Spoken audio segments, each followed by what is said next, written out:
On All About Stocks this week, we'll find out how you can make money out of the RBI's rate hikes by finding the banking stock that will make you rich. Ketan Karkhanis of ICICI Direct will tell you why he thinks Dead Airways is a stock you should buy. And is Asian Paints the mid-cap stock your portfolio was looking for? Find out later on the show. Welcome to All About Stocks. This is a show for retail long-term investors. We'll help you find stocks that you should be investing in, and we'll help you be part of India's growth story. Now remember, on this show, it is a show for long-term investors. Long-term is defined as 3 or 4 years, which means all of the recommendations you'll hear over the next half hour over the 3 to 4 year horizon. There's an email ID at the bottom of your screen where you can write to us and send us your questions about your stock investments. It will be our pleasure to answer your questions on this show. Now, to help us find those stocks that we were talking about, Ketan Karkhanis of ICICI Direct joins us. Ketan, thanks so much for being here. We're going to get straight to it, and of course, we can't go any further before telling you what happened in the markets this week, especially for those of you who've been at work, you haven't had time to check the markets. My colleague Abhishek is here with the big developments. Abhi, what's been going on? That's right, volatile week what we have had because there was expiry. Nifty has finished 2.7% down, Sensex finished the week with 2.8% losses. We've had the biggest event, apart from expiry, being the RBI policy. Now, we had a 50 basis point rate hike, which was more than market's expectation. The repo rate has been increased as well. The CRR has been unchanged. Policy stance, RBI believes, depend a lot on inflation trajectory, and they have actually gone ahead and increased their inflation expectations. That's why probably, a lot of banks out there have actually gone ahead and increased their base rates just to, transferring this cost to the customers. If you look at the bank X, that was down almost 4% for the week. There was a lot of, banks which were big losers in terms of market cap. HDFC Bank lost 2.7%. ICICI Bank actually lost 2.9%. SBI had the biggest hit among the large caps. It is down 6% for the week. And Axis Bank surprisingly actually finished, in the green. That's largely on back of valuations that analysts have been talking about for so long now. All right, Abhi, thanks. Now, Abhi pointed out that rate hikes, that was an important story that happened this week. Now, we've seen that happen from March last year when the RBI has been hiking rates on a regular basis. Now, why do banking stocks react the way they do to rate hikes? Take a look. When the Reserve Bank of India increases interest rates, banks are first hit by low demand for loans. The drop in credit growth affects business. To add to this, there is a higher risk of default among borrowers from rate-sensitive sectors like real estate and infrastructure when lending rates begin to approach their peak. In an environment of rising interest rates, banks also find it difficult to maintain their margins, which is the spread between their cost of funds and the average rate at which they lend. When the bank's cost of funds increase and loan growth declines, it tends to have an adverse impact on margins. And that's not all. Banks also invest nearly 25% of their incremental deposits in government securities, in keeping with RBI regulations. When interest rates rise, the value of these securities tend to decline, forcing banks to make provisions towards the losses from their investments. This too hurts profitability. In an environment weighed down by inflationary pressures, rising interest rates and slowing growth, banks must face up to the likelihood of defaults on their loans and increase their loan loss provisions. A combination of all these factors result in banking stocks taking a hit every time the RBI raises rates. But it also means the banking business recovers sharply when rates begin to cool off. Right, so that's why banking stocks take a hit every time the RBI increases rates. Ketan, I want to bring you in here from the team that does your research and from your opinion in particular. Do you think they're anywhere closer to the peak of this cycle, or is there more pain to come? What really surprised the market was a kind of a hawkish stance that RBI has taken. RBI has clearly indicated that containing inflation will be the topmost thing on the mind of RBI. We believe that in case inflation does not taper off from here, we may see further policy action happening, probably in the policy review meeting which is scheduled on September 2011. We have already seen the banking stocks react sharply to this development, and the fear that probably we may see NPA provisioning going up, the NIM, net interest margins contracting, as well as the credit growth going down.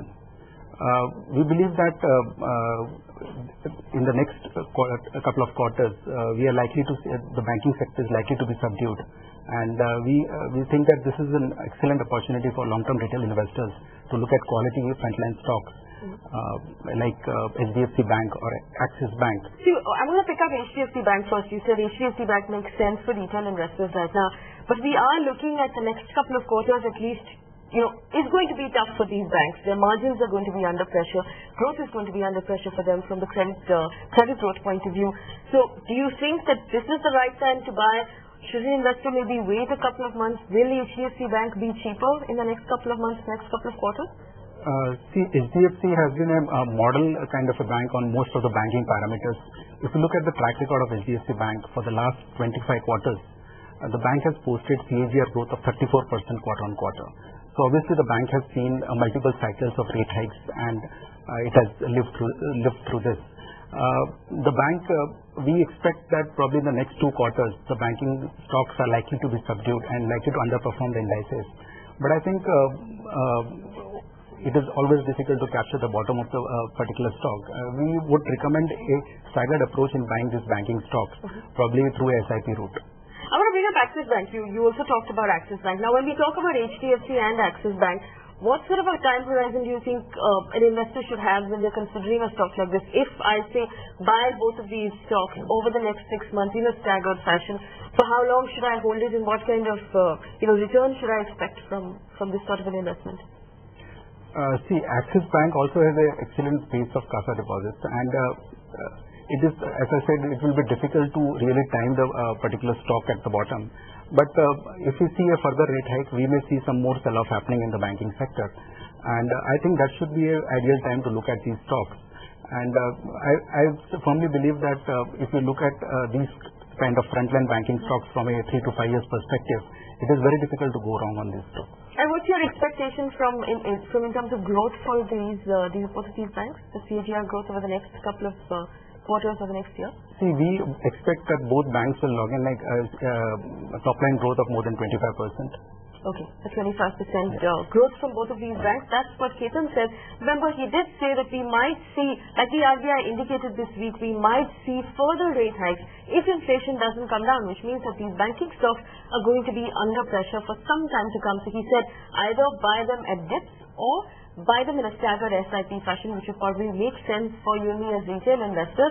And of course, keep a 3-year horizon in mind. And remember, when the economy recovers, when the RBI starts to bring down rates, whenever that happens, the banking sector is the first one to benefit. So the idea is to get in now when the banking sector is trading lower and take advantage of that hike when it happens.